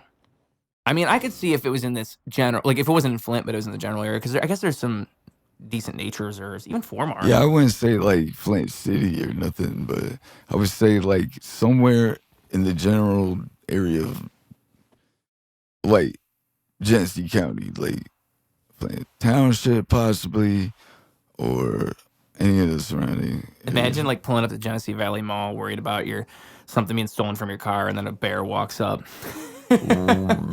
Right. That's some Flint shit, I suppose. I don't know, man. Are there bears? That's a good thing. like For us around to, Flint. well, it's, I've been thinking about this lately, man. It's like we think we know everything because the internet, we think we can just look everything up. But nature really be like that, though. Like there could just be a bear chilling that we just don't Dude, know but about because the internet doesn't know man, everything. There's a bear hiding in Flint real that we just shit. don't know. We're not, it's a Yeah, we mystery of the can't. universe. Shit, technology is still trying to figure us out, and we're sitting Exactly. here trying to figure it out. Like, I don't know, man. I've seen some crazy shit. Like, have you ever seen like the animals around like Mont Park, like wild animals, like they like adapted to our like suburbs and shit, like going through, What kind of wild animals? as in like I We don't know. talking I like want to say squirrels? like We talking bigger than that? I want to say like a woodchuck, a groundhog, or squirrels. Yeah, the cats, man, wild. I seen this wild cat in Mont Park like years back that was just like fat as hell, and it was walking around. It was walking around with the like a McDonald's cheeseburger with the wrapper still like in its mouth. I swear to God. Probably a regular at McDonald's. That cat probably ate there a lot of the time. Yeah, yeah. That's funny. It reminds me too that I know in New York City they have, I want to say cougars inside of what's that giant park? It's not Grand Central Park. I'm gonna get the name wrong. Whatever the You say giant cougars? cougars, yeah. But I know for a What? fact they got them in Chicago. I know in the park in New York, whatever that name of the park is, that I should know. And then the one in Chicago, Chicago though, what I know is that they've been sighted in the morning in the city, and I can say with my own eyes, I have seen cougars twice now, maybe 3 times. Because what happens is I'll be walking, or I'm sorry, cougars, silly Ruse. He means to say coyotes. So we're talking about coyotes. You see a whole bunch of those. Coyotes? Yeah. I'm pretty sure that's what I mean to say is Dude, coyotes. coyotes are fucking no same thing. But Like, but with I'm pretty sure with New they York, like. I'm pretty sure there's the tigers or cougars. But continue with the coyotes, yeah. I'm pretty sure this one night recently, actually, I feel like I heard something like that, like a coyote or a pack of coyotes in the woods, like making these crazy noises, and I swear they were like sounding like people, like I swear, but it was like not people noises. It was wild, man. Well, I like to think I can speak dog. Was it like a little bit like a like that? Like where they're just, you can I tell don't there's a know, man. tonality going on in the way they're It talking to each sound other. it sound like the wolves like don't coyotes, don't they like uh try to imitate like humans Maybe to with the way they try to howl. like or something like that. Maybe. Or maybe other animals like try to imitate their I heard something like they try to imitate their young to like, oh, those are like whatever, those are my kids and my nephews and whatever, running around like some DuckTales shit or something, except with coyotes, and they're like, nothing wrong with that, and then go over there, and then they're like, yeah, we're eating you. Hmm. Does that make any sense? Yeah. Yeah. Are you sure? Yeah. Am I- I think so. You know If you're what I'm not sure, talking then I'm about? not sure. Am I wrong? Like, isn't there like animals that like track other animals? No, and for shit? sure, for sure. I mean, funny enough, I was just I'm on the Chicago Reddit thing, and there's a sign out that's telling people to look out for a certain type of bird that's protecting its young because there's another bird that preys on that bird's eggs. So the bird is extra aggressive at this time of year, waiting for the eggs to hatch, to the point where if humans walk by, the bird will attack humans. And I saw like Right. somebody comment that like the bird like it bopped the back of a woman's head and then it stole a guy's hat and then paraded it around the Oh. river a few times. Like they're fucking with the humans. They're letting the humans know. But it's because they're being defensive because the other birds there. fuck with them. It's a whole animal kingdom going on right there. Right. It's interesting.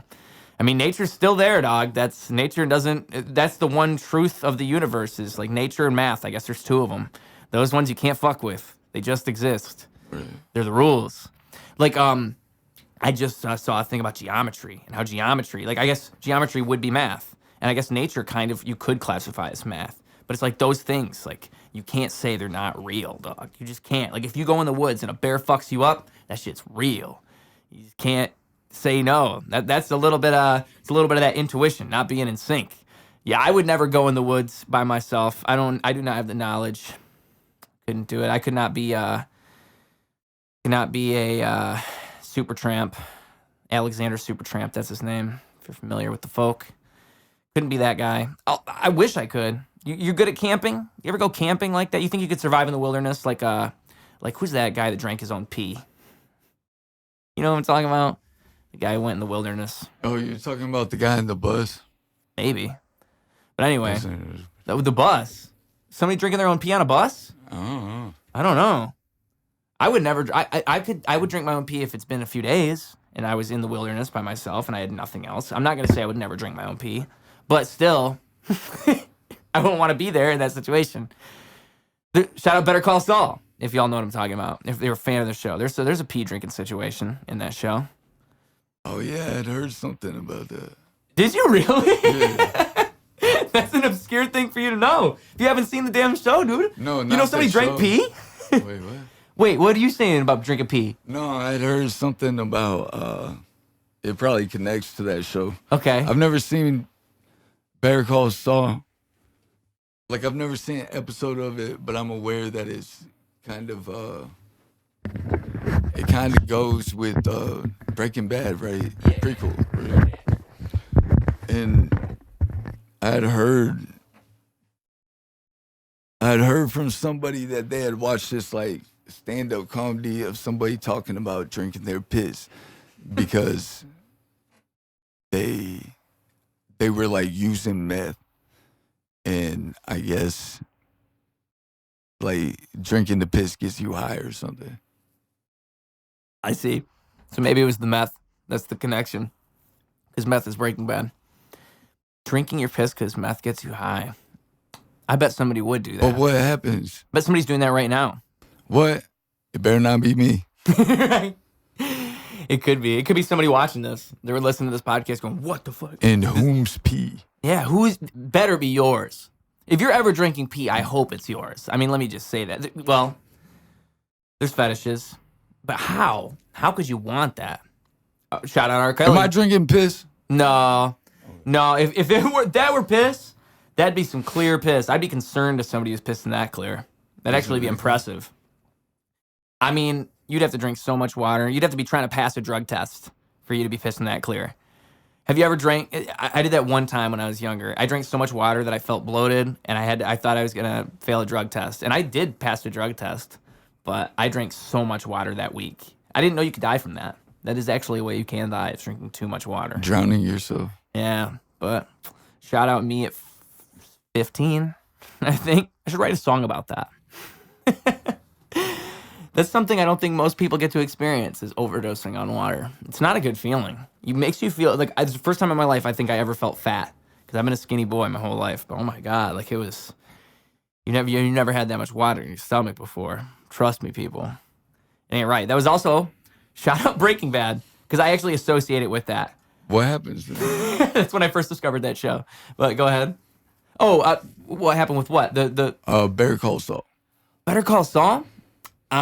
Just with the show in general? Like with the drinking piss thing. Oh, it was because I don't want to spoil too much, but there's an episode that involves people being in a desert and they're stranded out there and they end up having to drink piss. So it's just part of the plot. Like at first he's saying, I don't want to drink the piss, and he runs out of water and he realizes he's going to have to drink the piss. And at the very end of the episode, he drinks the piss. So it's kind of like symbolism for him conquering his, in a very weird way. They use it as like a way to tell the story of him overcoming.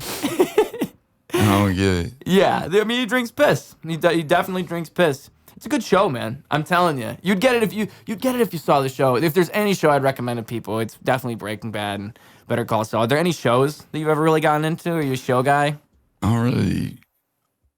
Takes a lot of time. Yeah, that, and it kind of, I don't know. I hate to get into a really good show and then get distracted in whatever I'm doing in life and stray away from the show and then come back and then you have to catch up and like, you know what I mean? Yeah, because it's all wrong. You can't just jump back into it. Right. Yeah.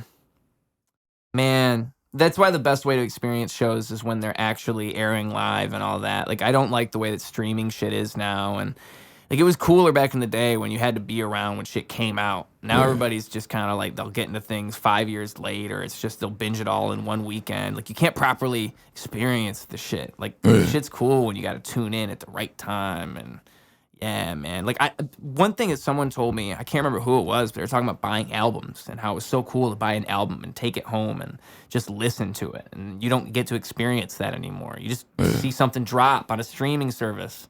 Like, you would listen to a whole album all the way through back in the day. You'd be like, fuck yeah, like Fall Out Boy's dropping a brand new album. I'm gonna listen to that shit front to back in my car on the way home right after I buy it. That shit ain't around no more. It don't happen. Now it's just like, Homeboy dropped a mixtape on Spotify and he's trying to get everybody to go give it some streams. It's completely different. But Spotify's that shit, man. I like it. It's pretty much like, I mean, it's the same thing. I just wish they paid you more. Yeah. Because it's the same thing. I just wish they paid people more. Because they definitely made more money back in the day off the albums. That's why it drives me nuts. But in the sense that it's a great opportunity, it's the shit. Like, the fact that we can even put our music out like that is pretty cool. I do agree definitely. there.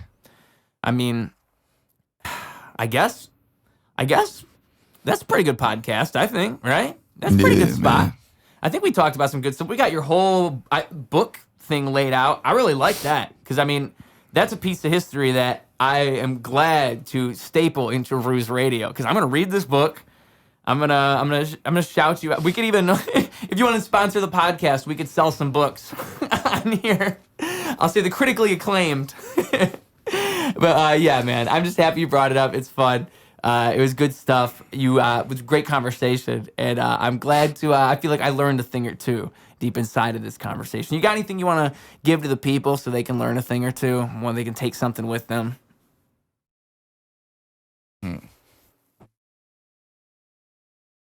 It's up to you. You can give them nothing. You can leave them. That's nice for tension. You know, like what's he gonna say? What's he gonna say? And then just leave him dry-handed. Is that what you call it? Empty-handed. Make him sad. Make him cry. I like to do that sometimes. Just give him nothing at all. I would like to say, fuck, I don't. You got it. There's something deep in there. There's some inspiration in you. If there was a little 5-year-old boy and he just won his first baseball game and he's up there looking at you right now and you're the first person to talk to him and give him advice, what would you say? To the 5-year-old boy that won his first baseball game? Yes. I would say, you're doing a great job. I think you gave it all you got, and it was fucking this shit. I wouldn't say that to a 5-year-old, but I would probably, something along those lines, you know. I think that's it. I think that's an inspirational message right there. I think you just did it. Yeah. That's what I would say. You were the shit, 5-year-old. You're the fucking shit, dog. You just won the shit out of that fucking baseball game, you badass motherfucker. That's what I would say. Hell yeah, 5-year-old. Hell yeah, motherfucker. You're the dopest motherfucking 5-year-old I goddamn ever seen in my goddamn motherfucking life, bitch. I would definitely go hard on the profanity. Just because I want him to know that he's independent and he can say whatever he wants. That's just me, though. I would probably tell him that you can do anything that you set your mind to. And your successes are only... that's all on you. If you want to call it a success, a failure, as long as you complete what you came to do, it's a success. Boom. All right. And with all that being said, thank you for being here. Thank you guys for watching. If you stuck around through this whole thing, you're awesome. We appreciate you. You are amazing, and you are a proud member of the Coop Troop. You are my chickens. You are my roosters. We love you around here. Thank you so much, everybody. Ruse